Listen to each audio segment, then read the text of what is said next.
help if I had my mic hooked up, wouldn't it? I've been cruising around, cruising around, looking at furniture before today's show. So I am guilty as charged. Let me put my mic in here. Beautiful sky this morning. I could have used it as a backdrop for the show today. Let's see. Let me make sure that my mic is doing what I want it to do. It is doing that. We have a good volume, a good level. And how is everybody? Good morning. Welcome to another edition of the Astro Weather. As you can see behind me, I have the little pointed ears of Jasper. And Jasper had a bit of an adventure yesterday. He was out for about 6 hours. I'm like, where's Jasper? Where is Jasper? He had eaten too much food earlier in the day, so he wasn't feeling well, and he did a little kitty up chuck. So I just thought he was not feeling well. 10 o'clock rolls around, looking around for him. Where is he? I open the door, and he's outside. He's been outside for about 6 hours, and he's not an outside cat. It's not that he couldn't hang out outside and hang around here, because obviously he did. But Jasper was a little rascal. Anyway, good morning, everybody. Boy, we're almost out of Scorpio season. Wow. This has been a Scorpio season to remember or forget, depending on where you are in the spectrum there. Lots of death this month. A lot of death. I mean, it's not just, there's metaphorical death, right, going on. There's also just physical death. There's a lot of physical death happened in November, and some of that, as we know, is attributable to the prick, right? I mean, I think that's fair to say that we're still dealing with casualties of the prick. And there's more than that as well. There's also just human casualties, because the times that we're living in are so challenging. They're just absolutely, utterly challenging. And unless I think there's three ways you can face today.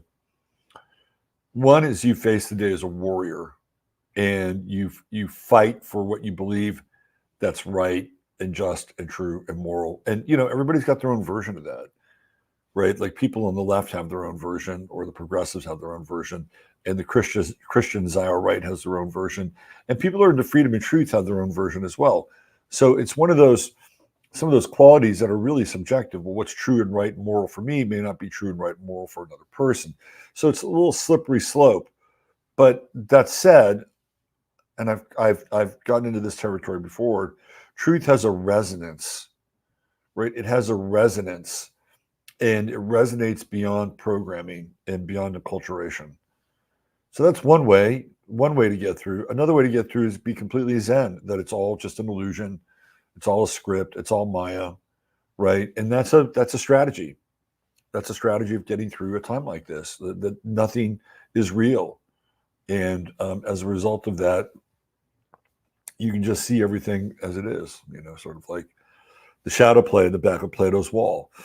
That's another way to get through these times. And then the third way, I think, is to be in the act of faith, right? That's the other part of it, is that you have faith that everything that's happening is happening for a reason.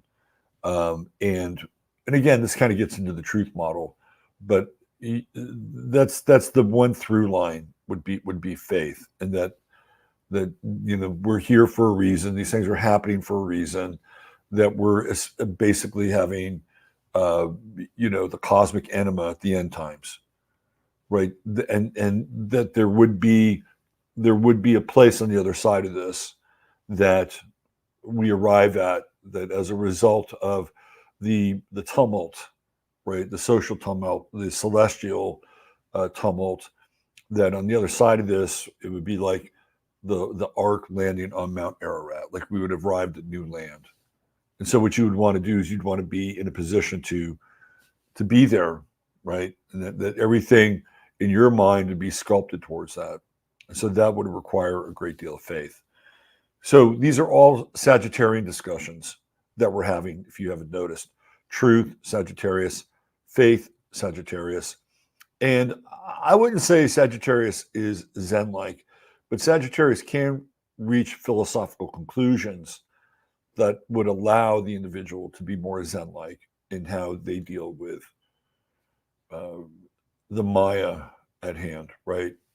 So it's been a hard month. I'm not going to lie. I mean, even from my perspective, with looking at kind of my own life up, I'll be moving out of this house in less than 30 days, and it's a big move for me. In a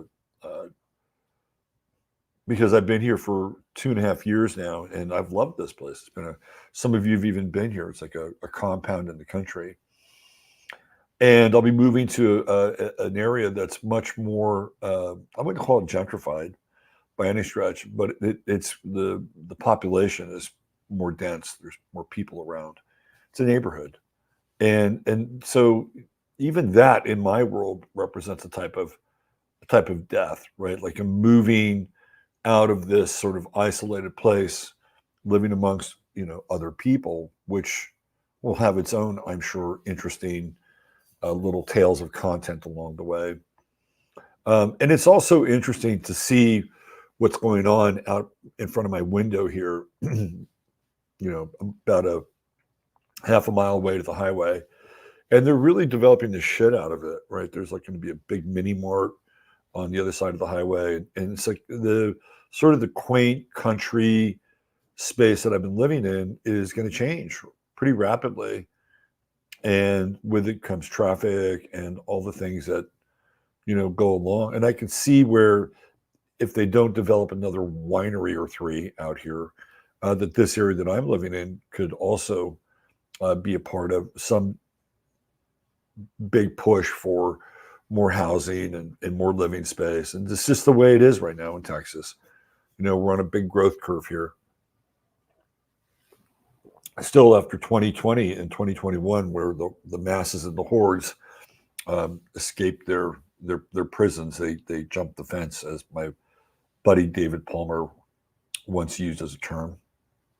So, we're coming out of the month of death, and November, particularly the Sagittarian part of November, brings us the supernal light of reason, right? Sagittarius represents the higher mind. It is the mind of God. And it's always an interesting turn in the astrological cycle, because for a brief period of time, we get this new light, but it's not the warm light of August and Leo and leisure and pleasure and fun and children, right? It's not the initiatory light and heat of Aries in the springtime, at least up here in the northern hemisphere. It's a very different kind of light. It's a cosmic light, and it shines a light on our inner world, which I think is a really good place to be. And one of the things we're going to move into this week is Thanksgiving, which I always thought was just this amazing Sagittarian holiday.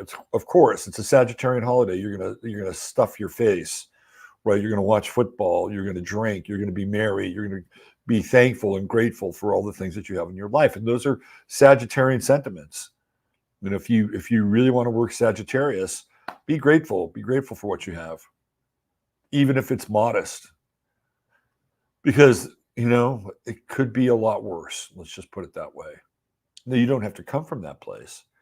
If you can reach down and say, there are 3 things I'm really grateful about in my life and for my life, and you can plant a flag in those places, and they'll be meaningful.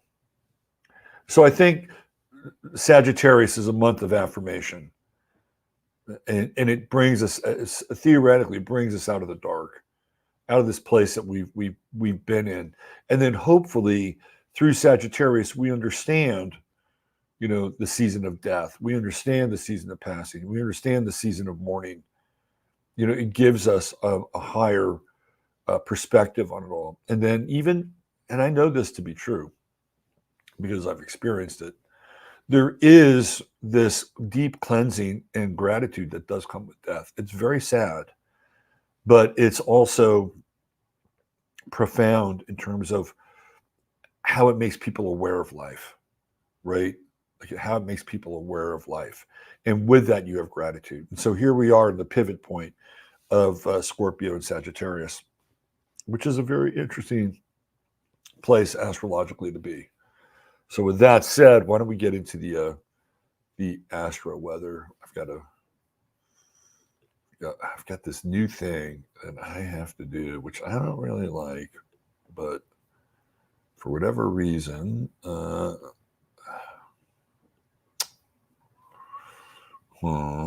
let's see. Hold on, let me try it this way.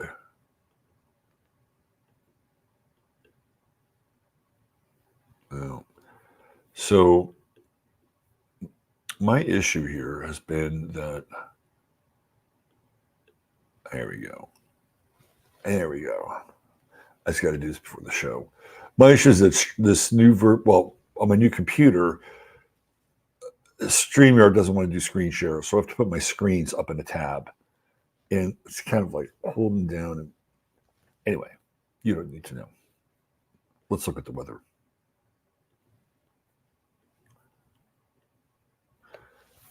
So here we are. The sun has moved past Mars, which we talked about on Sunday night.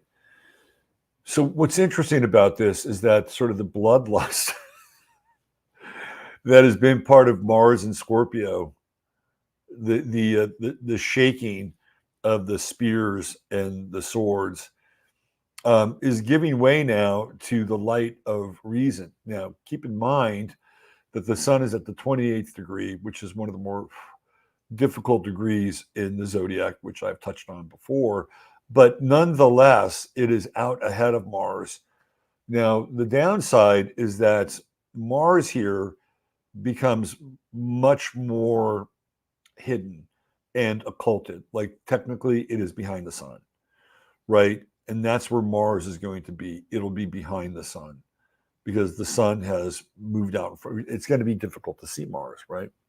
Because it's behind the sun, and we won't see Mars again out in front of the sun for a while. So that means from a mundane perspective, if we look at Mars and Scorpio, which is very much connected to the underworld, that there's a lot going on behind the scenes that we don't see, that we're not privy to. And this is on a mundane level.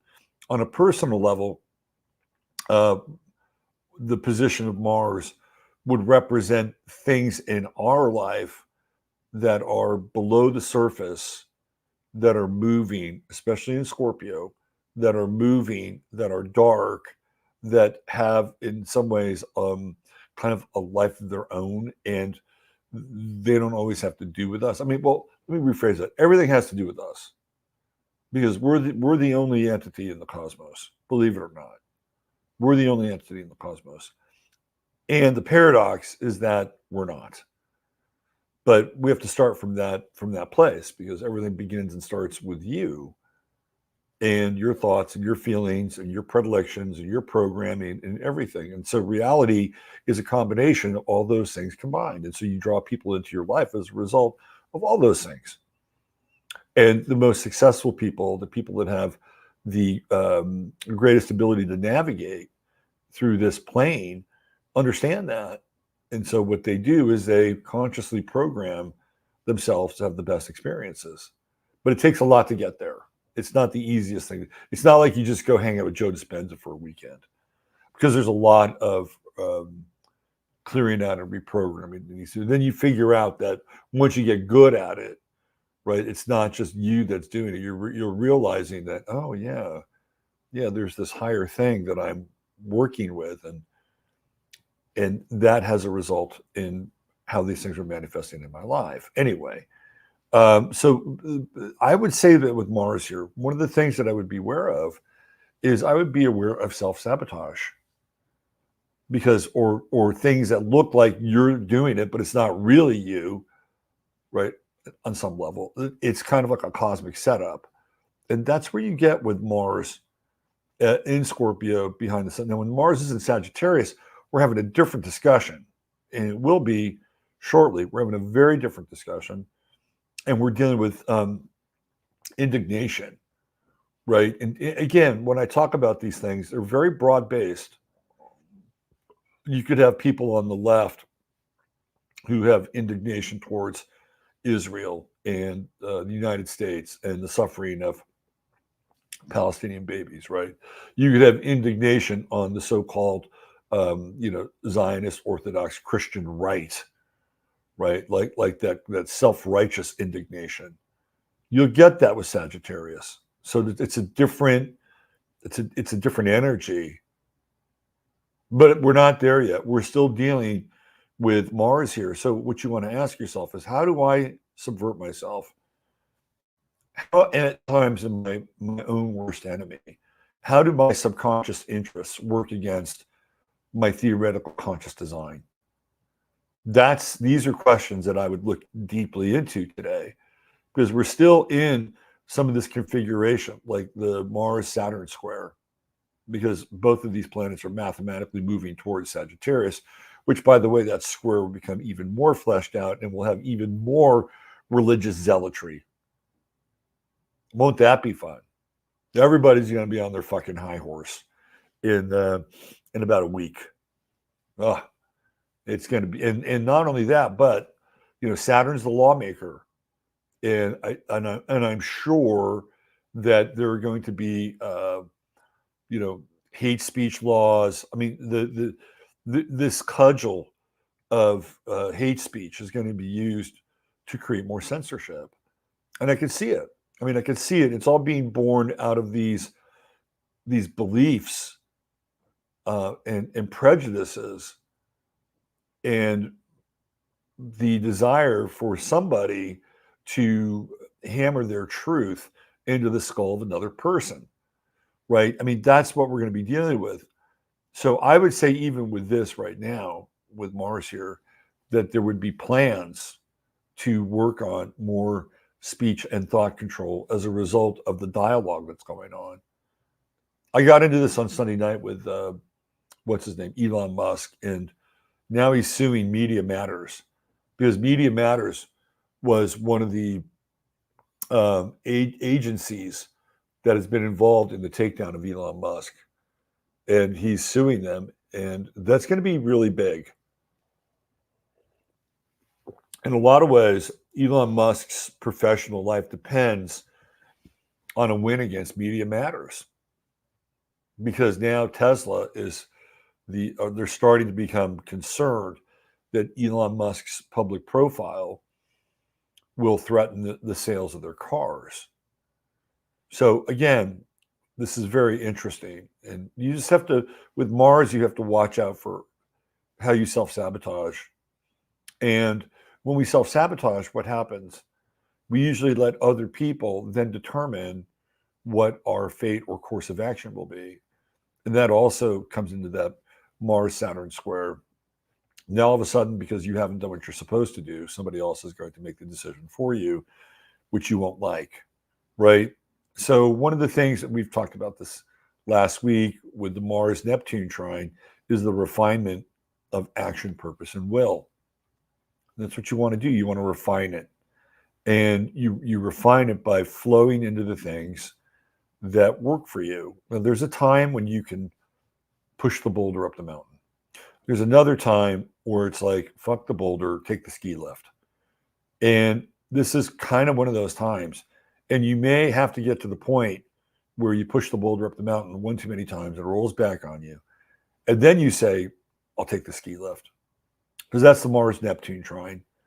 This is the easy button, right? And sometimes to get to the easy button, you have to be completely exasperated with the difficult button.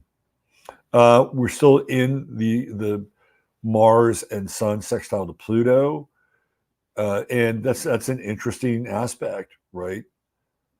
It's a very so there are two paths or two courses of action you can take. Both of them will ultimately be transformational. I don't know about you, but I would take the easy path. I would go with the flow. Oh, look at the river. The river splits into two here. Oh, one side is absolutely jagged and filled with rocks and filled with rapids. It's dangerous.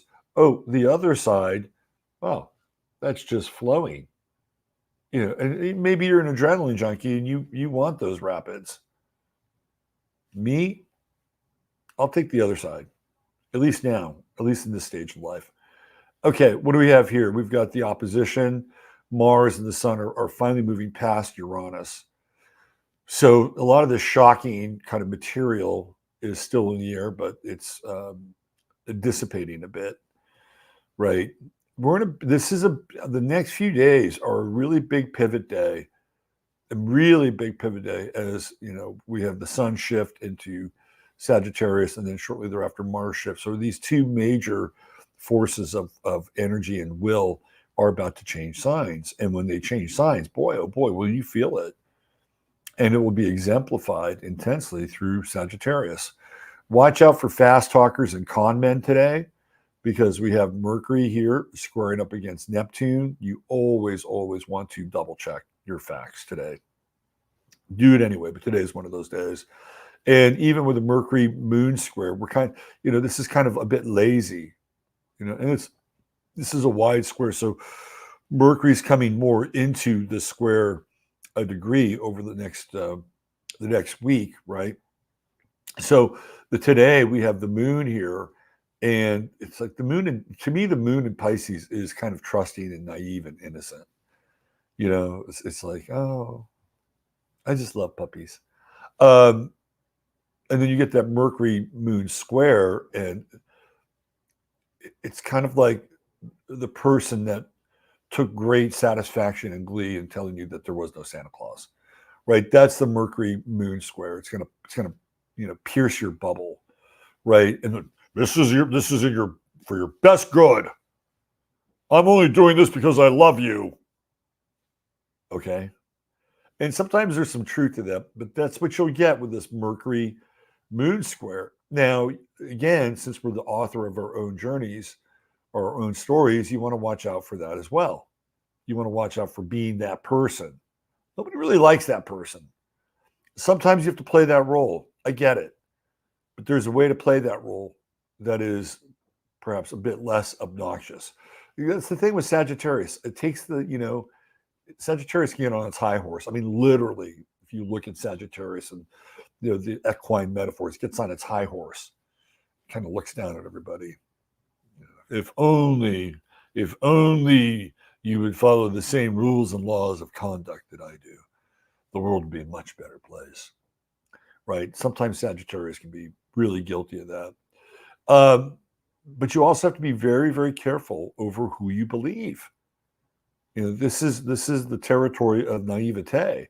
Now, when the moon moves out of Pisces, starting sometime tomorrow night, it'll begin its ingress into Aries. That'll be very, very different. Very different. And for now, I think people today, this is the kind of day it's like, well, can I just hang out with my illusion a little bit longer? Can I just hang out with my illusion a little bit longer? It feels good. I'm not ready to let it go. And it's like, okay, you can hang out with your illusion for a little bit longer, but there's going to come a time where you're not going to be able to do that. And that's also part of today. And that's a cold, hard, bracing reality check. And that Mercury in Sagittarius doesn't suffer any fools. Now we do have that sextile still going on with Venus right here, which is nice. And you can get things across in a fair and balanced way. So if you do have to play the distributor of tough love, do it in a way where people understand what you're talking about and be fair about it. I think that's the best thing that we can do with that sextile. It doesn't mean that you can't get people to understand that they need to wake up or grow up, right? But try to be fair and balanced about it. And it's always, I think, important to use your own life as an example, and always ask permission if people want to hear the truth, or at least your version of it.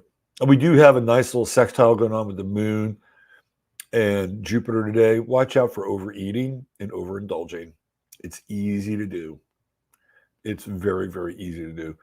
Try to replace some of that with taking in beauty, art, read a poem, read a novel, watch a fantastic movie, be inspired, right? If you're going to indulge, I would say indulge in aesthetics, and because you'll lose, you you won't gain as much weight, right? And have I don't know, uh, I don't know, what would you have? Pot roast French fries. Slice your pot roast and deep fry them. There you go. So you can be carnivorous while you're indulging in uh, higher art. Okay, let's talk about our star of the day, our true hemp science star of the day. So today was an interesting day. There weren't a ton of people that I thought were worthy. There's today is Rene Magritte's birthday, and I didn't really get a chance to look at his chart. But I always thought, well, that would be interesting. Magritte would be interesting, especially from an artistic perspective. And today is also Voltaire's birthday, although we don't have a birth time for Voltaire. And Voltaire, I think it was Voltaire who said, if you want to know what the truth is, find out who you criticize. They don't like it. I forget the exact quote, but it's a great quote. Voltaire's got some great quotes, but we don't have a full chart for Voltaire. So we are going, I wouldn't say settle on, but because this is not somebody that I think is settling for, but we're going to talk about Bjork. Bjork is your True Hemp Science star of the day. Of course, True Hemp Science sponsors this portion of the show.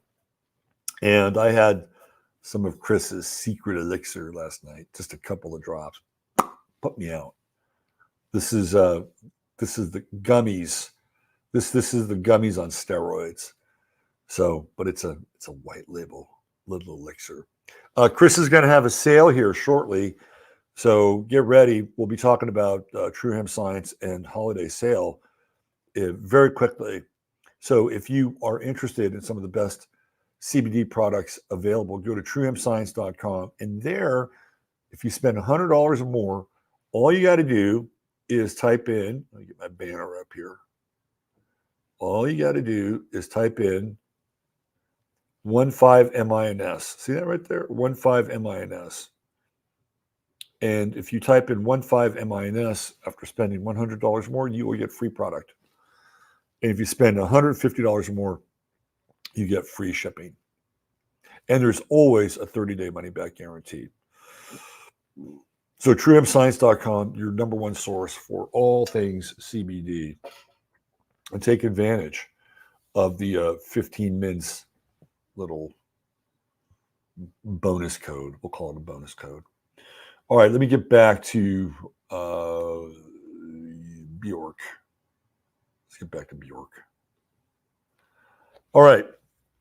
So the thing that, first of all, Bjork is born in Iceland, are going through the Icelandic people are having their worlds and lives are being rocked.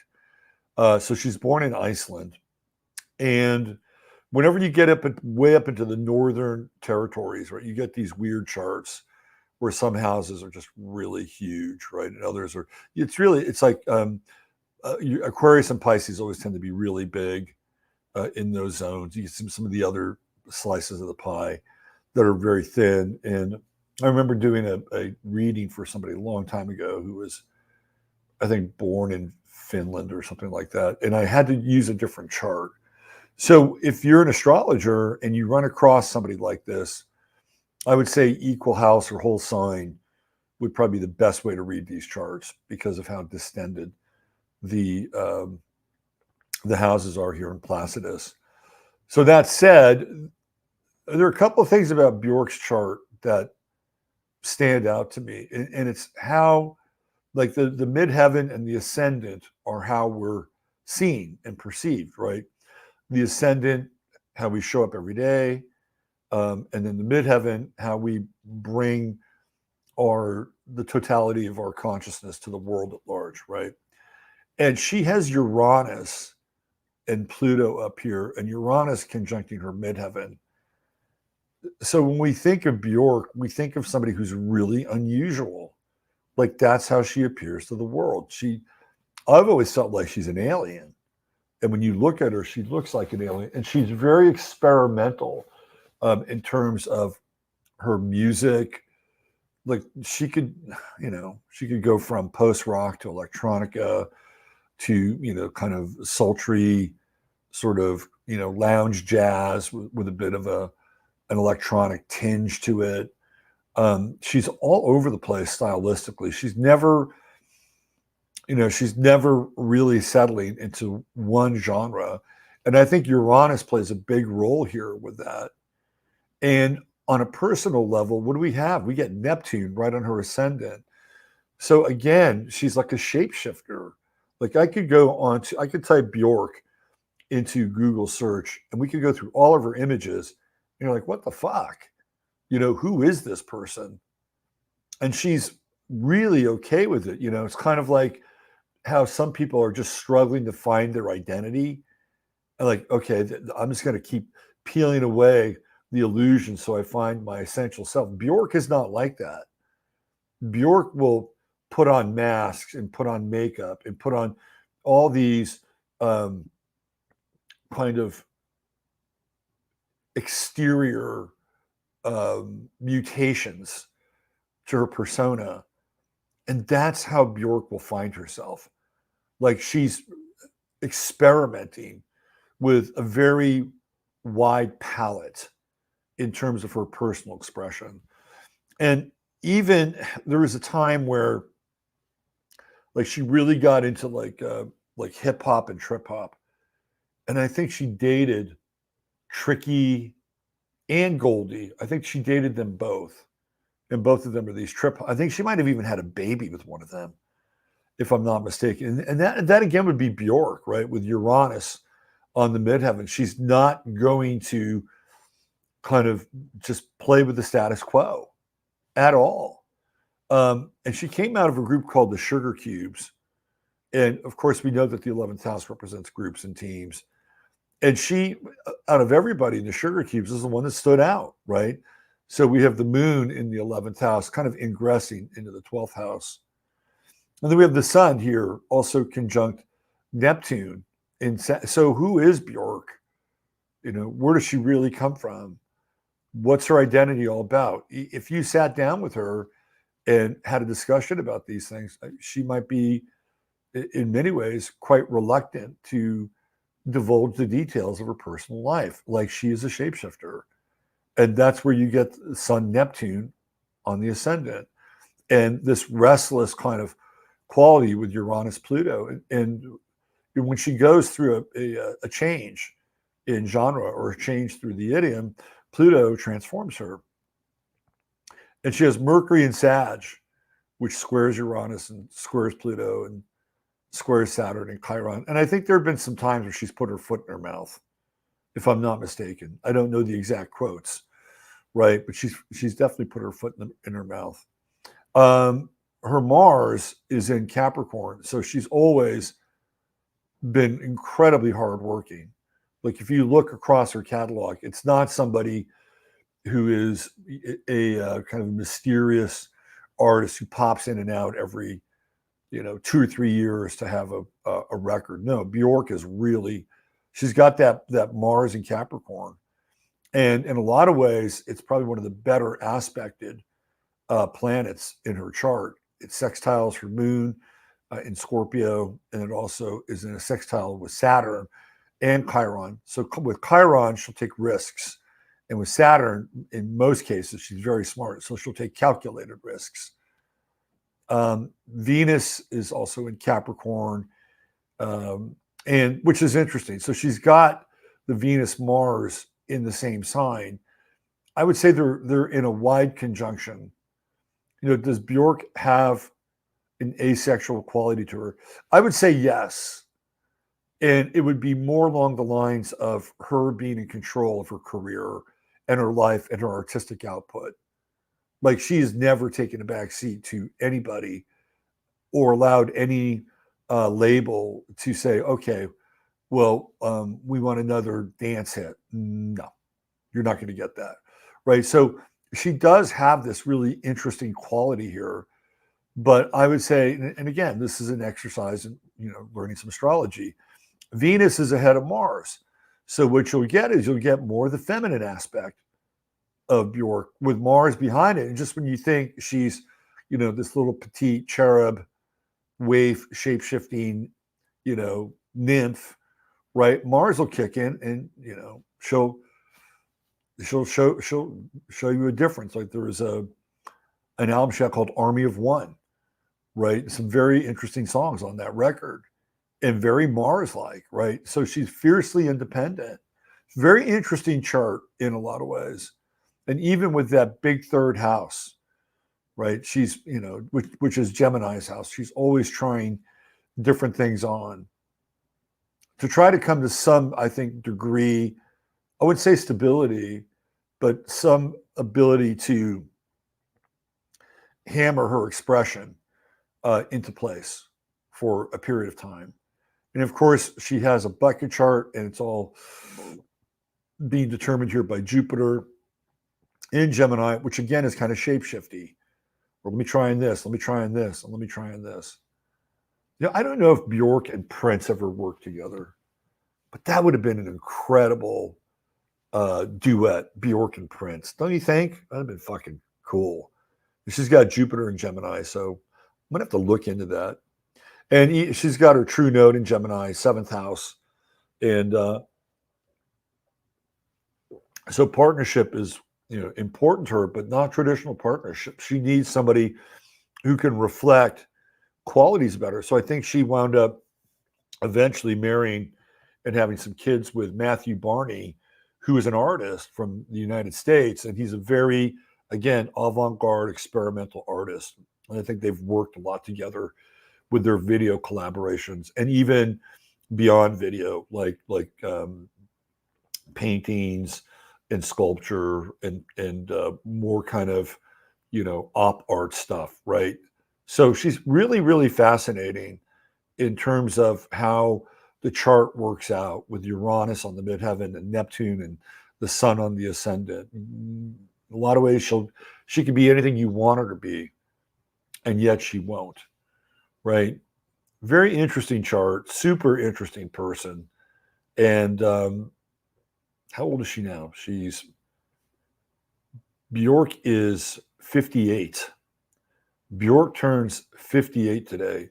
In 2025, the little imp will turn 60. Put that in your vape and smoke it. All right, we're out of here. Thanks for being here. Always appreciate each and every one of you. If you would like to buy me a cup of coffee, there is a link in the show notes where you can do that. And for everybody that's bought me a cup of coffee, thank you so much. I appreciate your generosity. Mods, thank you for being here. As always, hit the like button. Very important. It's important to hit the like button. And also subscribe. Last night I had a brain fart and I ran Serious Sports over here. We got more viewers. We certainly got more viewers. Maybe I'll just put the show up on Serious Sports. And that actually worked out. So we do that on Monday nights. We talk about astrology and sports and other stuff on Monday nights. So if you're somebody that likes to see that intersection and culture, check out that show. In the meantime, use your head in order to discern what's real, your heart to step into what's possible. I'm Robert Phoenix. Take care. And oh yeah, join me over on Boxcast. And we're going to do 15 minutes of flame. Bye for now.